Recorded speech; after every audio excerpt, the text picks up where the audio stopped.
नमस्कार. आज जगन्नाथ शंकरशेठ म्हणजेच आमच्या सुवर्णकार समाजाचं भूषण अभिमान नाना शंकरशेठ यांची 222वी जयंती आहे. मुंबईच्या विकासातलं एक अत्यंत महत्त्वाचं नाव म्हणजे नाना शंकरशेठ.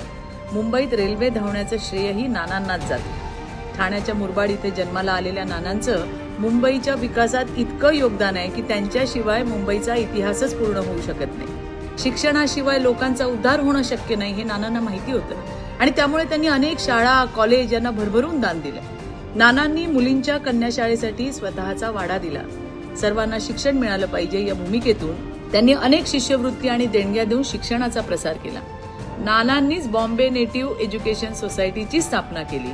ब्रिटिशांनी रेल्वे सुरू केल्याची माहिती नानांना मिळताच त्यांनी ब्रिटिशांना अशीच एक गाडी मुंबईत धावावी यासाठी अर्ज केला आणि नानांच्या प्रयत्नाने 16 एप्रिल 1853 साली पहिली रेल्वे बोरीबंदर ते ठाणे म्हणजे आत्ताचं CSMT ते ठाणे अशी धावली.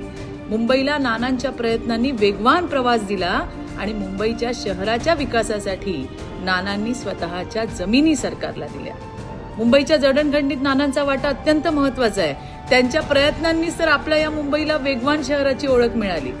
आचार्य प्रल्हाद केशव अत्रे नानांच्या कार्याने प्रेरित होऊन त्यांना नाना हे मुंबईचे अविभाज्य सम्राट होते अशा शब्दात त्यांच्या कार्याचं त्यांनी कौतुक केलं होतं. शिक्षणासोबतच कला शिक्षण देखील महत्वाचे आणि हे ओळखून त्यांनी जे स्कूल ऑफ आर्ट्स या कला शिक्षण संस्थेची स्थापना केली आणि आज त्याच संस्थेकडून त्यांच्या 222व्या जयंतीच्या निमित्ताने तैलचित्राचं अनावरण करून श्रद्धांजली अर्पित केली जाणार आहे.